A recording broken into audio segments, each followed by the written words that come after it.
मैं अमित कुमार सिंह आपका Amit civil services academy में स्वागत करता हूं। दोस्तों, मेरे चैनल पर डेली बिहार करंट अफेयर्स तथा राष्ट्रीय तथा अंतर्राष्ट्रीय घटनाओं को भी अपलोड किया जाता है। दोस्तों, इसमें लगभग 6 अखबारों का निचोड़ आपको डेली देखने को मिलता है। तो ये बहुत ही इंपॉर्टेंट वीडियो सेशन है दोस्तों। अगर आप बिहार के किसी भी एग्जाम को दे रहे हैं, बिहार एसएससी, बीपीएससी, ठीक है दोस्तों, आपको टीचर का बहाली जो आया हुआ है, चाहे बिहार एसआई, आप कोई भी एग्जाम का तैयारी करो तो उसके लिए बहुत ही इंपॉर्टेंट वीडियो है।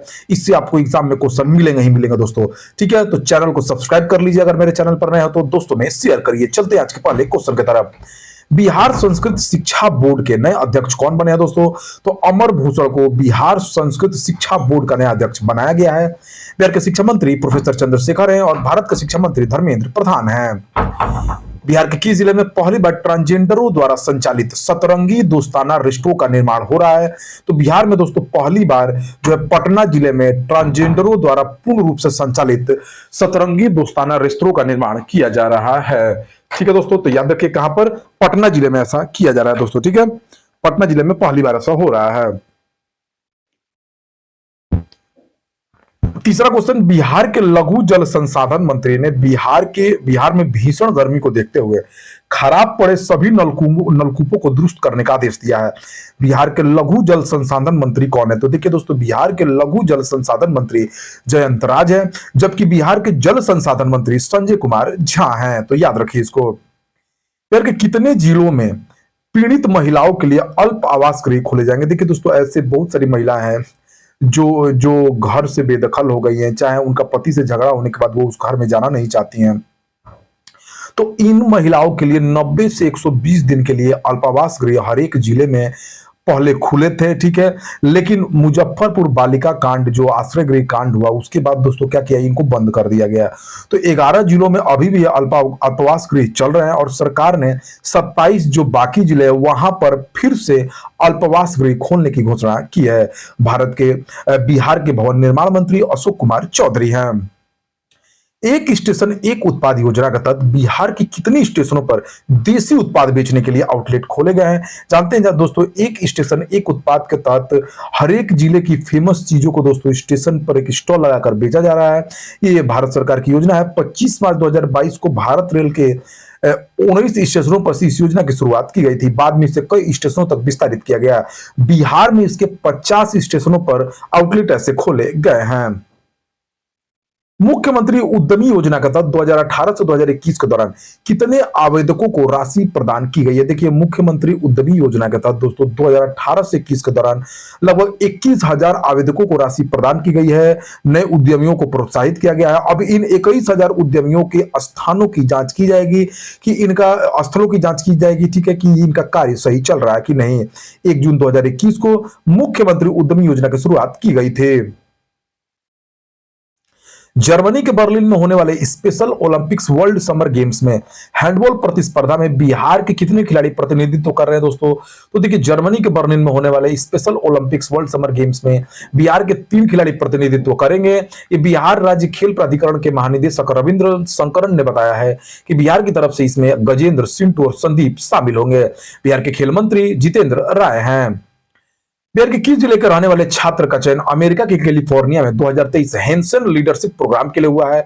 तो पटना, बिहार के पटना जिले के मसौड़ी के कादिरगंज थाना के कल्याणपुर मुसहरी निवासी गौतम का चयन अमेरिका के कैलिफोर्निया में 2023 के हैंसन लीडरशिप प्रोग्राम के लिए हुआ है। इस प्रोग्राम में वह भारत का प्रतिनिधित्व करेंगे।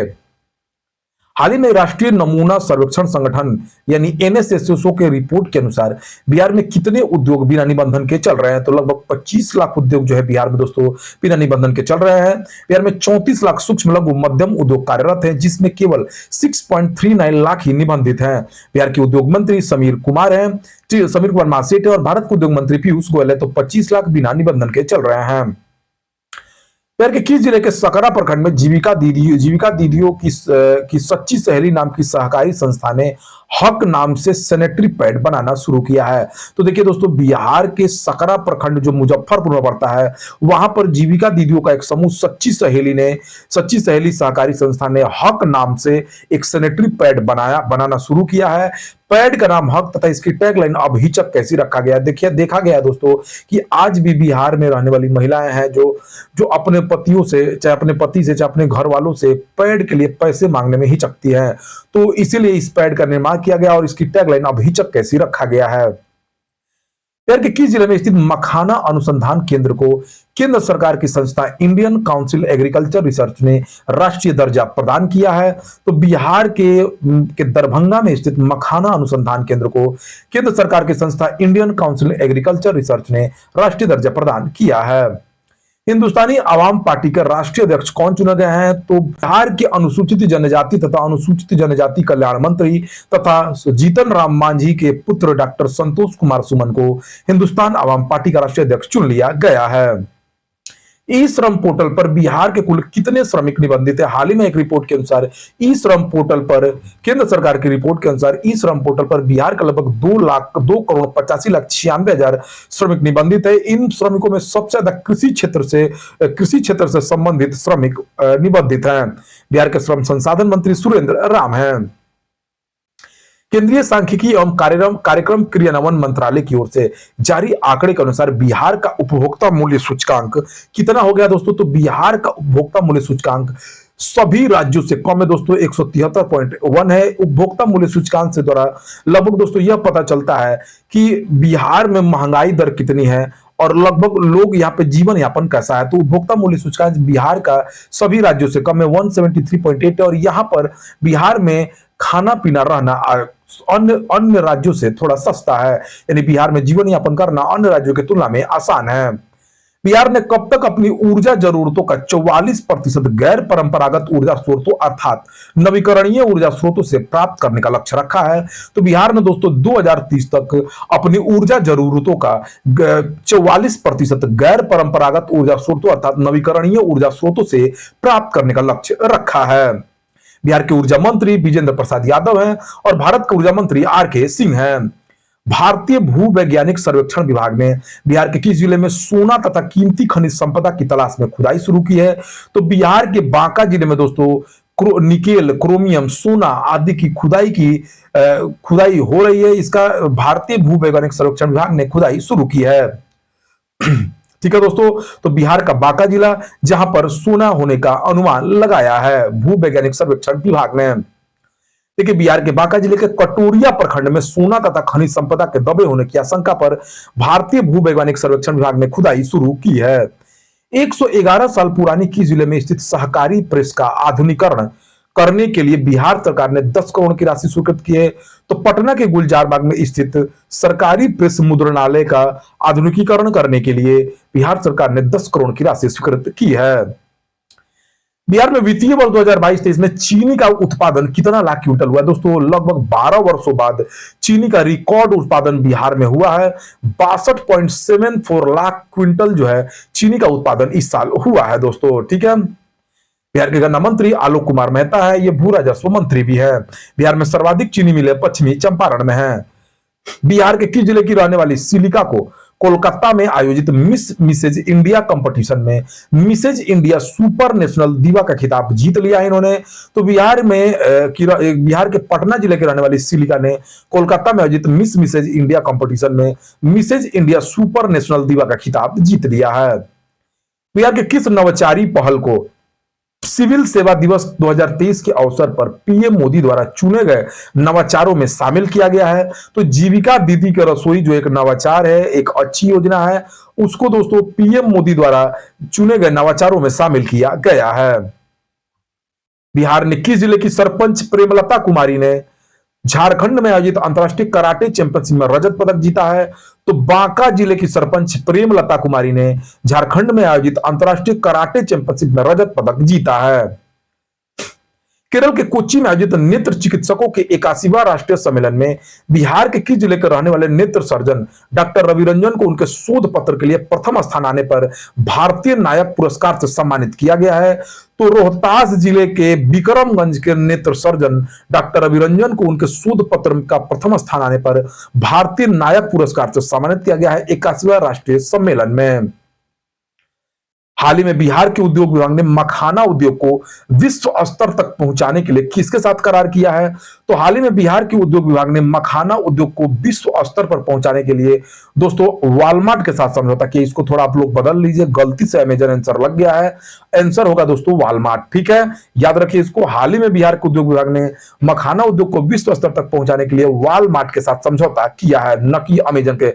अमेजन यहां पे गलती है दोस्तों। बिहार के कितने प्रखंडों में खेल स्टेडियम का निर्माण किया जा रहा है? तो बिहार के 311 प्रखंडों में खेल स्टेडियम का निर्माण किया जा रहा है। इसकी सूचना बिहार के खेल मंत्री डॉक्टर जितेंद्र राय ने दी है। किस राज्य ने 13वीं हॉकी इंडिया सब जूनियर महिला राष्ट्रीय चैंपियनशिप 2023 जीत लिया है? तो दोस्तों हरियाणा ने 13वीं हॉकी इंडिया सब जूनियर महिला राष्ट्रीय चैंपियनशिप का खिताब जीत लिया है। ठीक है, फाइनल मैच में हरियाणा ने झारखंड की टीम को 3-2 से हरा दिया। इस टूर्नामेंट में 28 टीमों ने भाग लिया था। हरियाणा के मुख्यमंत्री मनोहर लाल खट्टर है, हरियाणा के राज्यपाल बंडारू दत्तात्रेय हैं। तेलंगाना में इलेक्ट्रॉनिक सुविधाओं को बढ़ाने के लिए फॉक्सकॉन इंटरकनेक्ट टेक्नोलॉजी ने कितने करोड़ का निवेश किया? तो तेलंगाना में इलेक्ट्रॉनिक सुविधाओं को बढ़ाने के लिए फॉक्सकॉन इंटरकनेक्ट टेक्नोलॉजी ने 500 मिलियन अमेरिकी डॉलर का निवेश किया है। Foxconn interconnect technology firm Telangana राज्य में एक नई इलेक्ट्रॉनिक्स विनिर्माण सुविधा के विकास के लिए 500 मिलियन अमेरिकी डॉलर का निवेश कर रहा है। इस कार्यक्रम में तेलंगाना के आईटी मंत्री केटी रामाराव उद्घाटन समारोह में शामिल हुए। इस कार्यक्रम में कंपनी के सीईओ सिडनू लू और अन्य अधिकारी भी मौजूद थे। तेलंगाना के मुख्यमंत्री दोस्तों के चंद्रशेखर राव है और वहां के राज्यपाल तमिलसाई सौंदरराजन हैं। ठीक है, तो याद रखिए कहां पर दोस्तों? तेलंगाना में लगाया जा रहा है फॉक्सकॉन इंटरकनेक्ट द्वारा। ठीक है, नेक्स्ट क्वेश्चन की तरफ हम लोग बढ़ते हैं।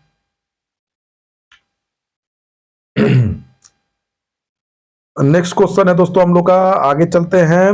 वाणिज्य मंत्रालय के सर्वेक्षण के अनुसार कौन सा देश अब भारत का तीसरा सबसे बड़ा निर्यातक बन गया है? तो भारत का तीसरा सबसे बड़ा निर्यातक देश नीदरलैंड बन गया है दोस्तों। ठीक है, जो निर्यात कर रहा है भारत से। नीदरलैंड, अमेरिका और यूएई के बाद भारत का तीसरा सबसे बड़ा निर्यातक देश बन गया है, जहां भारत से सबसे अधिक निर्यात किया जा रहा है। ठीक है, वाणिज्य मंत्रालय ने इलेक्ट्रॉनिक्स, एल्यूमिनियम, रसायन आदि क्षेत्रों में डेटा शेयर किया है। नीदरलैंड के साथ भारत का व्यापार पिछले कुछ वर्षों में 8 बिलियन अमेरिकी डॉलर से बढ़कर 13 बिलियन अमेरिकी डॉलर हो गया है। ब्रह्मोस सुपरसोनिक मिसाइल को हाल ही में किस भारतीय नौसेना के जहाज से लॉन्च किया गया है? तो ब्रह्मोस सुपरसोनिक मिसाइल को आईएनएस मोरमुगाओ से की जहाज से लॉन्च किया गया है। भारतीय नौसेना ने 14 मई को आईएनएस मोरमुगाओ की मदद से ब्रह्मोस मिसाइल का सफल परीक्षण किया है। यह भारत के सैन्य अभियानों की मारक क्षमता का एक उदाहरण है। ब्रह्मोस एक सुपरसोनिक क्रूज मिसाइल है जो विभिन्न प्लेटफॉर्मों से लॉन्च करने में सक्षम है। आईएनएस मोरमुगाओ विशाखापट्टनम श्रेणी का युद्धपोत है जिसे पिछले साल कमीशन किया गया था। नासा ने एक भू स्थानिक फाउंडेशन मॉडल के लिए किस प्रौद्योगिकी कंपनी के साथ साझेदारी की है? तो नासा ने दोस्तों किसके साथ? तो आईबीएम के साथ भू स्थानिक फाउंडेशन मॉडल के लिए एक प्रौद्योगिकी कंपनी आईबीएम के साथ समझौता किया है। National aeronautics and space administration ने एक नया भू स्थानिक न्यू मॉडल लॉन्च करने के लिए आईबीएम के साथ सहयोग किया है। यह आर्टिफिशियल इंटेलिजेंस आधारित संरचना, सैटेलाइट डेटा, जलवायु जोखिमों के बारे में जानकारी प्रदान करेगा, साथ ही भविष्य की आपदाओं के बारे में भी सूचना प्रदान करेगा। भारत यूरोपीय संघ व्यापार और प्रौद्योगिकी परिषद की पहली मंत्रिस्तरीय बैठक किस शहर में आयोजित होगी दोस्तों? तो भारत यूरोपीय संघ व्यापार और प्रौद्योगिकी परिषद की पहली मंत्रिस्तरीय बैठक ब्रुसेल्स में आयोजित हो रही है। ठीक है, इस सम्मेलन में दोनों देशों के मंत्री शामिल होंगे। डिजिटल कनेक्टिविटी, व्यापार और निवेश, स्वच्छ ऊर्जा आदि में सुधार के विभिन्न तरीकों को उत्पन्न करने के लिए चर्चा आयोजित की जाएगी। मैट्रेस ब्रांड ड्यूरोफ्लेक्स ने किस क्रिकेटर को अपना ब्रांड एम्बेसडर नियुक्त किया है? तो मैट्रेसेस ब्रांड ड्यूरोफ्लेक्स ने विराट कोहली को अपना ब्रांड एम्बेसडर नियुक्त किया है। भारत ने किस देश के साथ मिलकर 50 स्टार्टअप एक्सचेंज प्रोग्राम लॉन्च किया है? तो भारत ने दोस्तों बांग्लादेश के साथ मिलकर 50 स्टार्टअप एक्सचेंज प्रोग्राम लॉन्च किया है। इस प्रोग्राम के तहत 10 स्टार्टअप कंपनियों का पहला समूह 8 से 12 मई तक भारत की 5 दिवसीय सफल यात्रा पूरी किया है। यह स्टार्टअप ई कॉमर्स, स्वास्थ्य, परिवहन और रसद, ऊर्जा, शिक्षा और स्किल डेवलपमेंट जैसे क्षेत्रों से संबंधित है। भारत में 10 बांग्लादेशी स्टार्टअप की इस यात्रा ने 50 स्टार्टअप एक्सचेंज प्रोग्राम की शुरुआत हो गई है। बांग्लादेश के पीएम शेख हसीना है। बांग्लादेश के राष्ट्रपति मोहम्मद शाहबुद्दीन चुप्पू हैं। यूपीएससी के चेयरमैन के रूप में किसने शपथ लिए दोस्तों? तो मनोज सोनी यूपीएससी के चेयर के रूप में शपथ लिए हैं। भारतीय होम्योपैथिक सम्मेलन होमोकॉन 2023 का उद्घाटन किस राज्य में किया गया है? तो उत्तराखंड में राष्ट्रीय होम्योपैथिक सम्मेलन होमोकॉन 2023 का उद्घाटन किया गया है। उत्तराखंड के मुख्यमंत्री पुष्कर सिंह हैं, धामी हैं और उत्तराखंड के राज्यपाल गुरमीत सिंह हैं। भारतीय प्रतिस्पर्धा आयोग की पहली महिला चेयरपर्सन के रूप में किसे नियुक्त किया गया है? तो रवनीत कौर बनी है। रवनीत कौर को केंद्र सरकार ने भारतीय प्रतिस्पर्धा आयोग कंपटीशन कमीशन ऑफ इंडिया की नई चेयरपर्सन नियुक्त किया है। वह इस पद पर पहुंचने वाली पहली महिला अधिकारी बन गई हैं। अक्टूबर 2022 में अशोक कुमार गुप्ता के रिटायर होने के बाद यह पद खाली था। संगीता वर्मा वर्तमान में अंतरिम चेयरपर्सन के रूप में कार्य कर रही हैं। भारतीय प्रतिस्पर्धा आयोग एक संवैधानिक निकाय है। इसका गठन 2003 में किया गया था। पेट्रोलियम और प्राकृतिक गैस नियामक बोर्ड का नया चेयरमैन किसे नियुक्त किया गया है? तो अनिल कुमार जैन, जो बिहार के रहने वाले हैं, इनको पेट्रोलियम और प्राकृतिक गैस नियामक बोर्ड का नया चेयरमैन नियुक्त किया गया है। ठीक है, पेट्रोलियम और प्राकृतिक गैस नियामक बोर्ड का गठन 2006 में किया गया था। एक साल में टेस्ट, T20, वनडे और आईपीएल में शतक जड़ने वाले पहले भारतीय कौन बने दोस्तों? ये शुभमन गिल बने हैं। भारत के युवा स्टार बल्लेबाज शुभमन गिल एक कैलेंडर वर्ष में टेस्ट क्रिकेट, T20 क्रिकेट, वनडे इंटरनेशनल क्रिकेट और आईपीएल में शतक जड़ने वाले पहले भारतीय खिलाड़ी बन गए हैं। शुभमन गिल आईपीएल की गुजरात टाइटन टीम से खेलते हैं। हिंदुस्तान पेट्रोलियम कॉर्पोरेशन लिमिटेड किस राज्य में नया एथेनॉल प्लांट स्थापित कर रही है? तो हिमाचल प्रदेश में जो है एचपीसीएल अपना नया एथेनॉल प्लांट स्थापित कर रही है। हिमाचल प्रदेश के मुख्यमंत्री सुखविंदर सुक्खू ने बताया कि एचपीसीएल ऊना जिले के जीतपुर बहेरी में 500 करोड़ रुपए की लागत से एथेनॉल प्लांट स्थापित करेगी। हिमाचल प्रदेश के राज्यपाल शिव प्रताप शुक्ला हैं। फ्रांस के कौन सा अंतर्राष्ट्रीय फिल्म महोत्सव में भारतीय पवेलियन का उद्घाटन कौन करेंगे? तो डॉक्टर एल मुरुगन, सूचना और प्रसारण राज्य मंत्री डॉक्टर एल मुरुगन फ्रांस के कौन सा अंतर्राष्ट्रीय फिल्म महोत्सव में भारतीय पवेलियन का उद्घाटन करेंगे? सूचना और प्रसारण मंत्री अनुराग सिंह ठाकुर उद्घाटन सत्र को वीडियो संदेश के जरिए संबोधित करेंगे। कानू बहल की आगरा और अनुराग कश्यप की केनेडी सहित 4 भारतीय फिल्मों ने कान फिल्म फेस्टिवल में आधिकारिक चयन में जगह बनाई है। भारतीय पवेलियन वैश्विक समुदाय के लिए भारत की रचनात्मक अर्थव्यवस्था का प्रदर्शन के थीम पर आधारित है। G7 समिट 2023 की मेजबानी कौन सा देश करेगा? तो जापान में हो रहा है दोस्तों। G7 समिट 49वां G7 शिखर सम्मेलन 19 से 21 मई 2023 तक हिरोशिमा जापान में आयोजित किया जाएगा। जापान ने इस सम्मेलन में भारत सहित 8 देशों को गेस्ट कंट्री के रूप में आमंत्रित किया है। भारत के अलावा जापानी प्रधानमंत्री फूमियो किशिदा ने दक्षिणी Korea, Australia, Brazil, Vietnam, Indonesia, Comoros और कुक द्वीप समूह का आमंत्रित किया है। भारत की ओर से पीएम मोदी शिखर सम्मेलन में भाग लेंगे।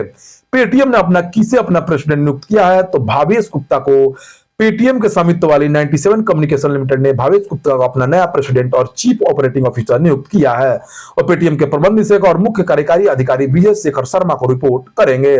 भावेश के पास 25 वर्षों से अधिक अनुभव है। वह 2020 में पेटीएम को ज्वाइन किए थे। भावेश दिल्ली विश्वविद्यालय से स्नातक है और उन्होंने institute of management study Indore से एमबीए किया हुआ है। 15 मई 2023 को अंतर्राष्ट्रीय परिवार दिवस मनाया जाता है। 2023 की थीम क्या है दोस्तों? तो जनसांख्यिकीय रुझान और परिवार। पाकिस्तान के लाहौर में आयोजित bridge federation of Asia and middle east championship में भारत के किस खिलाड़ी ने 4 स्वर्ण पदक जीता है? तो सुमित मुखर्जी है दोस्तों। उन्होंने पाकिस्तान के लाहौर में आयोजित bridge federation of India and middle east championship में 4 स्वर्ण पदक जीता है। कोलकाता के एक मेट्रो कर्मचारी सुमित मुखर्जी हैं। ठीक है, किस राज्य में तटीय सड़क का नाम बदलकर छत्रपति संभाजी महाराज कर दिया गया है? तो महाराष्ट्र में मुख्यमंत्री एकनाथ शिंदे ने तटीय सड़क का नाम बदलकर छत्रपति संभाजी महाराज कर दिया है। महाराष्ट्र के राज्यपाल रमेश बैस। भारत की G20 अध्यक्षता के तहत तीसरी energy transition working group meeting जो है 15 से 17 मई 2023 तक कहां पर शुरू हुई है? तो यह मुंबई में शुरू हुई है दोस्तों। हाल ही में पीएम मोदी ने कहां पर स्थित national gallery of modern art में जनशक्ति कला प्रदर्शनी का दौरा किया है? तो जनशक्ति कला प्रदर्शनी का दौरा दोस्तों नई दिल्ली में आयोजित हुआ है। दूसरी G20 संस्कृति समूह बैठक, जिसे CWG कॉमनवेल्थ गेम्स बैठक के रूप में भी जाना जाता है, 14 मई को कहां पर आयोजित हुआ है दोस्तों? तो भुवनेश्वर में हुआ है दोस्तों। G20 संस्कृति समूह की बैठक उड़ीसा भुवनेश्वर में हुआ है। एवरेस्ट को 26वीं बार फतह करने वाले दूसरे व्यक्ति कौन बने हैं दोस्तों? तो पासंग दावा शेरपा, जो है एवरेस्ट को 26वीं बार फतह करने वाले दूसरे व्यक्ति बने हैं। हिमालयन डाटाबेस पुष्टि करता है कि पासंद दावा शेरपा ने पहले एवरेस्ट पर 25 बार चढ़ाई की थी, जिसमें 2022 में 2 चढ़ाई शामिल है। इन्होंने 1998 में अपनी पहली सफल चढ़ाई से लगभग हर 5 साल पर हर साल लगभग एवरेस्ट की चढ़ाई कर रहे हैं। कामिरीटा एक पर्वतारोही है जो एक यूएस दल का नेतृत्व कर रहे हैं। ये 26वीं बार माउंट एवरेस्ट पर फतह करने वाले प्रथम व्यक्ति बने हैं। माउंट एवरेस्ट विश्व का सबसे ऊंचा पर्वत है जो हिमालय की महालुंगुर हिमाल उपश्रेणी में स्थित है। इसका शिखर बिंदु 2020 में 8,848 मीटर की पुष्टि के साथ चीन नेपाल सीमा पर स्थित है। पहाड़ का नाम भारत के पूर्व सर्वेयर जनरल जॉर्ज एवरेस्ट के नाम पर रखा गया है। इसे तिब्बती में चोमोलोंगा के नाम से भी जाना जाता है, जिसका अर्थ है विश्व की देवी। नेपाल में इसे सागरमाथा के रूप में, जिसका अर्थ है स्वर्ग का शिखर। 1953 में एडमंड हिलेरी और तेंजिंग नोर्गे माउंट एवरेस्ट की चोटी पर पहुंचने वाले पहले पर्वतारोही बने थे।